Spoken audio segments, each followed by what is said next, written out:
बिहार के साथ साथ मैं देश के लोगों को एक घर दिखाना चाहता हूं। ध्यान से देखिए इस घर को। ये कोई साधारण घर नहीं है, ये शहीद चंदन सिंह का घर है। यानी कहने का मतलब एक शहीद का घर है जो जवानी में इस देश को बचाने के लिए कुर्बान हो गए और जिनकी शादी जो है सिर्फ 18 महीना पहले हुई थी। उस परिवार का घर है। ये देख सकते हैं ये घर। देश के लोगों से मैं पूछना चाहता हूं कि शहीद का आप लोगों ने घर तो देख लिया, क्या कभी किसी विधायक का घर ऐसा आप लोगों ने देखा है? किसी सांसद का घर ऐसा देखा है? लूटने वाले दलालों का घर ऐसा देखा है आप लोगों ने? क्या कभी किसी बिजनेसमैन का घर देखा है? ऐसा घर जो है एक गरीब परिवार में पैदा हुआ देश पे मर मिटने वाला शहीद का ही हो सकता है। तो उम्मीद है कि आप सभी आएंगे और कुछ प्रयास करेंगे। और सरकारें आएंगी, सरकारें जाएंगी, सत्ता परिवर्तन होगा, कभी विपक्ष का अच्छा दिन आएगा, कभी पक्ष का अच्छा दिन आएगा, लेकिन बिहार के शहीदों का अच्छा दिन कब आएगा हमें नहीं पता। पिछली बार जब मैं आया था तो यहाँ पे दूसरी पार्टियों की सरकार थी और इस बार आया हूँ तो दूसरी पार्टियों की सरकार है। इस घर पे आप देख सकते हैं तिरंगा, वो तिरंगा भी झुक के जो है रो रहा होगा और कह रहा होगा कि काश ये चंदन जो है देश के लिए शहीद नहीं हुआ होता तो शायद अपने परिवार की स्थिति सही कर लेता। वहां पे एक तिरंगा आप लोगों को दिखाई दे रहा होगा, वहां पे ध्यान से देखिए। वो तिरंगा भी जो है ना वो अपना कंधा झुका दिया है वहां पे और चंदन सिंह के याद में जो है वो टीन पे सो के रो रहा है। यहां पे एक तिरंगा दिखाई दे रहा होगा आप लोगों को, देखिए। और ये शहीद चंदन सिंह का घर है जो हमारे देश के जवान थे और इस देश के नेताओं को ये दर्द कहां से पता चलेगा, क्योंकि उनके परिवार का कोई बच्चा तो शहीद होता ही नहीं है कभी। हम लोग हैं कभी पक्ष के तरफ लाठी उठा लेते हैं, कभी विपक्ष के तरफ लाठी उठा लेते हैं। जब बात आती है अपने बिहार के लिए, जब बात आती है अपने देश के शहीदों के लिए, तो हम एक नहीं हो पाते हैं और शहीदों का भी जात पूछना शुरू कर देते हैं। सही बात है कि नहीं है? आज हमें सोचने की जरूरत है। शहीदों का कोई जाति नहीं होता है, शहीदों का कोई धर्म नहीं होता है, शहीदों का सिर्फ और सिर्फ राष्ट्रीयता होता है और वो सिर्फ और सिर्फ भारतीय होते हैं।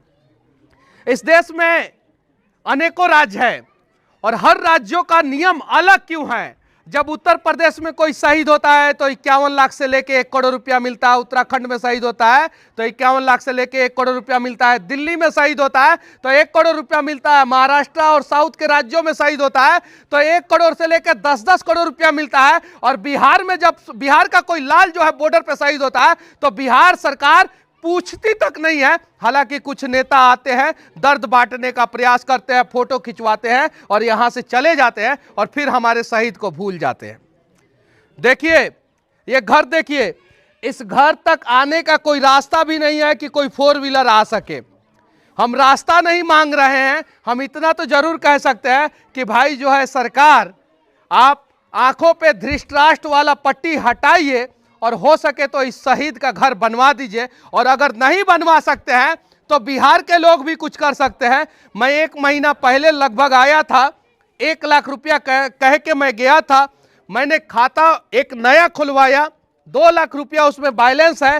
पहला ट्रांजैक्शन किया और मैंने 1 लाख रुपया का पहली बार चेक काट के मैंने इनको दे दिया, मैंने दे दिया। और मुझे देखने के बाद कुछ लोग 1100 रुपया दिए और कुछ भाई जो है जिनका नाम मैं बता देना चाहता हूं, प्रेम कुमार है और एक डॉक्टर साहब है, उन्होंने कहा कि इनका घर बनवाने के लिए 2 ट्रैक्टर ईंट, 1 ट्रैक्टर सीमेंट और 1 ट्रैक्टर गिट्टी देंगे इनका घर बनवाने के लिए। अरे बदलाव तो ऐसे ही होगा ना। हम लोगों के अंदर जितनी शक्ति है उस शक्ति से का अगर सही इस्तेमाल करेंगे तो हम पूरे बिहार को बदल देंगे। हर जगह तो मनीषवा नहीं ना जा सकता है, मनीषवा को कभी बाहर और कभी भीतर भी सरकार कर देता है। सही है कि नहीं है? कभी जेल के अंदर भी डाल देता है और कभी बाहर छोड़ देता है। अभी रोज जो है मैं कोर्ट कचहरी का चक्कर लगा रहा हूं। तो पैदा हो जाइए, आप लोग बिहार के लाल हैं और शेर वाला डीएनए है। चलिए हम लोग सब लोग जो है कैमरा वाला मोबाइल उठाते हैं, सही इस्तेमाल करते हैं, अब बदल देते हैं बिहार को। किसने रोका है? पिछली बार आरजेडी और जदयू की सरकार थी, तब वो आके हम सरकार से सवाल किए थे और इस समय बीजेपी जदयू की सरकार है तब वो सवाल कर रहे हैं कि नहीं कर रहे हैं? कहीं हम मरम्मत कर रहे हैं कि नहीं सरकार बदल गई है तो हम थोड़ा सा ढीला छोड़ देंगे? नहीं, हम लोगों को पहले भाजपा का कार्यकर्ता नहीं, आरजेडी का कार्यकर्ता नहीं, जदयू का कार्यकर्ता नहीं, कांग्रेस का कार्यकर्ता नहीं बनना है। हमें सबसे पहले बिहार का कार्यकर्ता बनना है, बिहारी बनना है, हिंदुस्तानी बनना है। और जिस दिन हम ये अपने मन में ठान लिए, किसी भी देश के शहीद, भारत के किसी भी शहीद का घर जो है इस प्रकार के इस हालात में तो नहीं रहेगा। सही बोल रहा हूं कि नहीं बोल रहा हूं? लेकिन हमें अपने आप को बदलना होगा, और अगर हमने अपने आप को बदल लिया तो शायद जो है ये शहीद चंदन सिंह का घर जो है वो सही हो जाएगा। यहाँ पे बहुत सारे विधायक है कि नहीं है, सांसद है, बाहुबली लोग हैं कि नहीं है? 5 कट्ठा जमीन कोई दे सकता है कि नहीं शहीद के लिए? दे सकता है कि नहीं दे सकता है? बिल्कुल दे सकता है कि नहीं दे सकता है? दे सकता है ना। 5 कट्ठा जमीन दे दे। 5 कट्ठा जमीन नहीं दे सकते हैं तो 5 दिन आके मजदूरी कर दे इनके घर में घर बनवाने के लिए। जिसकी जैसी शक्ति है वो शक्ति का इस्तेमाल करके जो है थोड़ा सा तो भला कर दे। लेकिन हम लोगों का समस्या क्या है कि हम लोग तो अपने पड़ोसिया से जलना शुरू कर देते हैं। हम लोग अपने पड़ोसिया से जलना शुरू कर देते हैं। और जिस दिन हम बिहार के लोग जो है एक दूसरे का टांग खींचने के जगह पे हाथ खींचना शुरू कर दिए, मैं दावे के साथ कहता हूं कि बिहार का कोई भी बाप जो है वो आंखों से आंसू नहीं निकालेगा। बिहार की कोई भी माँ जो है वो अपने आंखों से आंसू नहीं निकालेगी, और उनका आंखों का आंसू पोंछने के लिए कोई नहीं तो कोई बिहारी लाल खड़ा रहेगा। बस प्रयास किया जाए। और मैं फिर से इस देश के सारे नेताओं को दिखाना चाहता हूं, भाई मैं किसी का अपमान नहीं कर रहा हूं, बस उन नेताओं से दिखाना चाहता हूं कि आप ही लोगों के कलमों से और आप ही लोगों के कार्यालय से और आप ही लोगों के संविधान से, आप ही लोगों के नियम कानून से जो है ना वो बिहार का विकास होता है और देश का विकास होता है। तो कर दीजिए ना एक शहीद परिवार के घर का विकास। 18 महीना पहले शादी हुआ था, दे दीजिए नौकरी उनकी पत्नी को, विधवा की पत्नी को दे दीजिए, शहीद विधवा की पत्नी को नौकरी दे दीजिए। और जो सरकार अपने यहाँ के शहीद के परिवार को संभाल के नहीं रख सकता, समझिए वो सरकार किसी लायक नहीं है। तो मैं उम्मीद करता हूं कि बिहार सरकार एक नियम लगाएगा कि बिहार से अगर कोई भी शहीद होगा उसके परिवार के एक सदस्य को सरकारी नौकरी किसी भी हाल में देगा।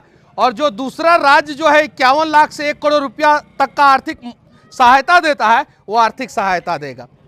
बाकी अगर मेरी बातें किसी नेता या नेता के पुत्र या नेताओं के चमचों को बुरा लग जाए तो मुझे कोई फर्क नहीं पड़ता, फिर से जेल में डाल देना, मुझे कोई फर्क नहीं पड़ता। मैं इस देश के और अपने राज्य के शहीदों के लिए, अपने राज्य के और देश के लोगों के लिए आवाज़ उठाता रहूँगा। जय हिंद।